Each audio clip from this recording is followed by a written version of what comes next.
नमस्कार दोस्तों, स्वागत है आप सभी का एक बार फिर से हमारे चैनल पे। दोस्तों, अगर कोई भी प्रोजेक्ट बन रहा है, कोई भी अगर कॉन्ट्रैक्ट कहीं पे एग्जीक्यूट हो रहा है, तो उसका एक मेजर पार्ट होता है शेड्यूल, कंप्लीशन शेड्यूल।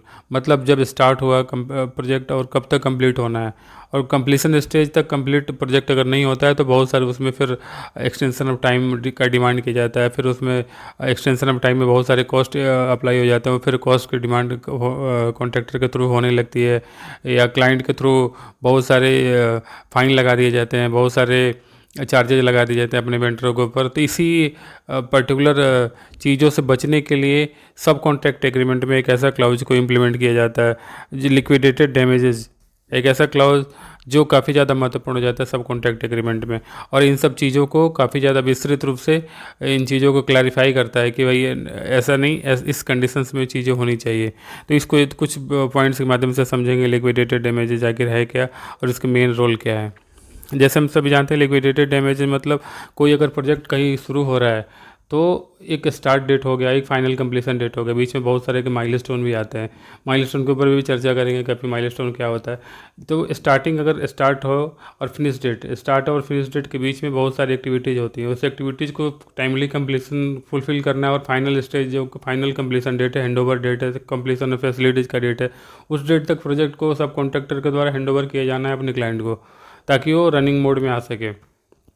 अगर उस दिन दिन तक वर्क अगर कंप्लीट नहीं होता है तो उसके अगर एक्सटेंशन ऑफ टाइम काफ़ी ज़्यादा वो कॉन्ट्रैक्ट का बढ़ जाएगा, क्योंकि कंप्लीट अभी तक जो पुराना उसका शेड्यूल था, शेड्यूल के अनुसार कार्य कंप्लीट नहीं हुआ है। तो उसी समय एलडी का इम्प्लीमेंट किया जाता है अपने कॉन्ट्रैक्टर, अपने क्लाइंट के द्वारा अपने सब कॉन्ट्रैक्टर के ऊपर। और जो उसका मंथली बिल होगा, उस कंप्लीशन स्टेज के बाद जो भी बिल करेगा तो उसमें फिर एलडी का इम्पोज कर देगा, एलडी उसमें लगाने शुरू हो जाएगा अपने क्लाइंट के द्वारा। तो इन सब चीज़ों से बचने के लिए ही एलडी का ज़्यादा किया जाता है। तो सब कॉन्ट्रैक्ट एग्रीमेंट में जो होता है, स्टार्टिंग में एलडी की जो चीज़ें होती है पहले डिफाइन करके, कितने परसेंट डेली बेसिस पे कितना उसका परसेंटेज रहेगा, पर्टिकुलर कुछ रेट रहेगा। नॉर्मली क्या होता है, टोटल कॉन्ट्रैक्ट जो अमाउंट होता है उसका कुछ परसेंटेज रहता है, पर डे इतना परसेंट हो गया, मंथली बेसिस पे या तो इतना परसेंट रहेगा, या तो इसका। लेकिन मेन मैक्सिमम एक कैप भी निर्धारित रहता है कि इससे ज़्यादा एलडी डिडक्शन नहीं होगा टोटल कॉन्ट्रैक्ट वैल्यू का। तो बहुत सारे कंडीशंस होते हैं जिसको पहले ही प्री डिफाइन कर दिया जाता है। कॉन्ट्रैक्ट एग्रीमेंट साइन करने से पहले ही प्री डिफाइन करके दोनों पार्टियों म्यूचुअली एग्री होकर फिर सब कॉन्ट्रैक्ट एग्रीमेंट में इन चीज़ों को इम्प्लीमेंट किया जाता है। लेकिन बात आती है एलडी, एलडी में एलडी आखिर लगता क्यों है। सपोज मान लीजिए कॉन्ट्रैक्टर अगर कॉन्ट्रैक्ट अपना का वो एग्जीक्यूट कर रहा है तो समय से कंप्लीट नहीं हुआ कॉन्ट्रैक्ट, तो नहीं हुआ तो उसके पीछे रीजन होगा क्यों नहीं हुआ। तो रीजन अगर कॉन्ट्रैक्टर के ऊपर एप्लीकेबल नहीं है, कॉन्ट्रैक्टर उसके लिए जिम्मेदार नहीं है, तो फिर तो कोई मीनिंग नहीं है, क्योंकि उसके लिए फिर वो अपने जो कॉन्ट्रैक्टर है अपने क्लाइंट से एक्सटेंशन ऑफ टाइम की डिमांड करेगा, और फर्दर जो भी कॉस्ट उसमें लगेगा फर्दर। अगर एक्सटेंशन ऑफ टाइम अगर सपोज कि कोई कर वर्क 1 साल में कंप्लीट होना है, तो 1 साल में कंप्लीट नहीं हुआ कॉन्ट्रैक्ट तो कॉन्ट्रैक्टर जो होगा, मेन जो कॉन्ट्रैक्टर होगा, वो क्या डिमांड करेगा अपने क्लाइंट से, अपने ओनर से, एम्प्लॉयर से क्या डिमांड करेगा, ये इसका जो एक्सटेंशन ऑफ टाइम बढ़ा दिया जाए। इसका सपोज 12 साल 1 साल का कॉन्ट्रैक्ट था तो इसको 14 महीने कर दिया जाए। तो 2 महीने के लिए फिर जब कॉन्ट्रैक्टर काम करेगा तो फिर उसके लिए पैसे का डिमांड करेगा, एक्सटेंशन ऑफ टाइम का डिमांड करेगा। जो पुराना शेड्यूल था उसमें 2 महीने का और एक्सटेंशन होगा, और 2 महीने में जो भी कॉस्ट अकर्ड होगा वो भी उसको फिर डिमांड उसका करेगा। तो इसके लिए फिर इसलिए हो जाता है क्योंकि 2 महीने का जो कॉस्ट होगा फिर वो कौन देगा, कौन बियर करेगा उसका। तो इसके लिए पहले थोड़ा पीछे चलते हैं। पीछे चलेंगे तो जो भी 1 साल का जो ड्यूरेशन में जो कॉन्ट्रैक्ट एग्जीक्यूट हुआ है उसमें फिर गलती किसकी है, उसमें रिस्पॉन्सिबल पर्सन कौन है। इधर क्लाइंट है कि दूसरी कोई पार्टी है, कौन सी पार्टी है, फिर उसको देखना काफ़ी ज़्यादा महत्वपूर्ण हो जाता है। क्योंकि अगर कॉन्ट्रैक्टर के ऊपर इसका ज़्यादा मतलब कॉन्ट्रैक्टर इसके लिए पूरी तरह से जिम्मेदार नहीं है डिले के लिए, तो फिर उसके ऊपर कुछ इम्पोज करने का, एलडी इम्पोज करने का कोई मीनिंग नहीं बनता है। लेकिन ये काफ़ी ज़्यादा चीज़ें कॉम्प्लिकेटेड हो जाती हैं। इसको अगर डेली बेसिस पे रिकॉर्ड करके ना रखा जाए तो 1 साल के बाद किसी को कोई चीज़ें याद ही नहीं रहती हैं। तो इसका डॉक्यूमेंटेशन, इस पर्टिकुलर चीज़ों का डॉक्यूमेंटेशन काफ़ी ज़्यादा अनिवार्य हो जाता है। क्योंकि अगर डिले हो रहा है, अगर किसी क्लाइंट के साइड से या दूसरे कुछ फर्दर नेचुरल कुछ चीज़ों के चलते अगर चीज़ें प्रोजेक्ट डिले हो रहा है तो उसको पर्टिकुलर नोट डाउन करके उसे ऑफिशियली रिकॉर्ड करना काफ़ी ज़्यादा महत्वपूर्ण हो जाता है। क्योंकि बाद में यही चीज़ें काम आएगी कि हम इसके लिए रिस्पॉन्सिबल नहीं थे और प्रोजेक्ट फिर डिले हुआ।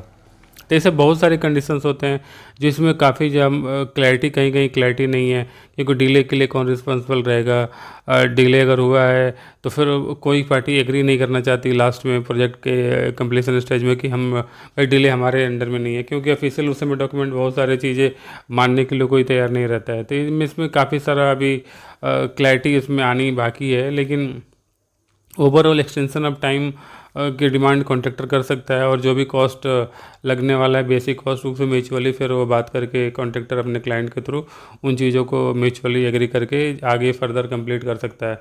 अगर सपोज क्लाइंट, दूसरा एंगल ये भी, अगर क्लाइंट नहीं मानता है कि नहीं एलडी हमारे लिए अप्लीकेबल नहीं है, मतलब एलडी जो भी है एलडी के लिए हम एग्री नहीं है, एक्सटेंशन ऑफ टाइम के लिए एग्री नहीं है, हम आपको पेमेंट नहीं कर पाएंगे, तो कॉन्ट्रैक्टर भी क्या बोलेगा, भाई हमारा एप्लीकेशन है नहीं, हमने गलती की नहीं है, हमारे जो चीज़ हमारे रीजन के चलते प्रोजेक्ट डिले नहीं हुआ है, तो फिर वहाँ भी वो डिमांड कर सकते हैं कि हमारा एप्लीकेशन नहीं रहेगा, हमारा एप्लीकेशन आज के शेड्यूल कंप्लीशन डेट तक ही था, फर्दर हमारा एप्लीकेशन नहीं है काम को कंप्लीट करने के लिए। तो कॉन्ट्रैक्टर ऐसा भी डिमांड कर सकता है, लेकिन नॉर्मली ऐसी चीज़ होती नहीं है कॉन्ट्रैक्ट में, क्योंकि म्यूचुअली सब सेटल हो जाती है।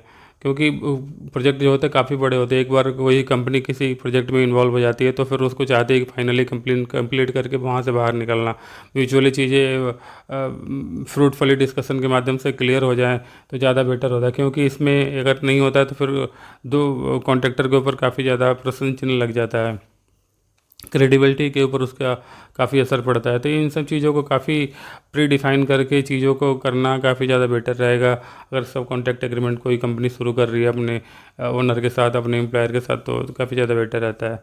तो main basically purpose liquidated damage का यही है कि अगर प्रोजेक्ट शेड्यूल से डिले हो रहा है तो क्लाइंट को एक वो हो जाता है, मतलब क्लाइंट और ओनर के थ्रू जो सब कॉन्ट्रैक्टर है उसके बिल से पर्टिकुलर कुछ अमाउंट जो भी पहले तय हुआ था उस अमाउंट को वहाँ से काटा जाएगा। अगर यदि कॉन्ट्रैक्टर देरी के लिए जिम्मेदार होगा तो, देरी के लिए जिम्मेदार नहीं होगा तो दोनों पार्टी फिर म्यूचुअली बैठ कर डिस्कस करके चीज़ों को फाइनलाइज कर सकती है कि डिले के लिए कौन जिम्मेदार है। तो यही सब चीज़ें लिक्विडेटेड डैमेज में जो क्लाउज है उसमें मेन इसका पार्ट होता है। तो दोस्तों आज का वीडियो कैसा लगा ज़रूर बताएं। आज के लिए फिलहाल इतना ही, और वीडियो कैसा लगा कमेंट करके ज़रूर बताएं, और कुछ आपका सजेशन हो इस लिक्विडेटेड डैमेजेस के बारे में तो ज़रूर बताएं। तो फिलहाल और चैनल को अगर अच्छा लगा वीडियो तो चैनल को प्लीज़ सब्सक्राइब ज़रूर करें, इससे हम लोग का मोटिवेशन आगे नए वीडियो लाने के लिए काफ़ी मिलते रहता है। तो फिलहाल आज के लिए इतना ही। जय हिंद।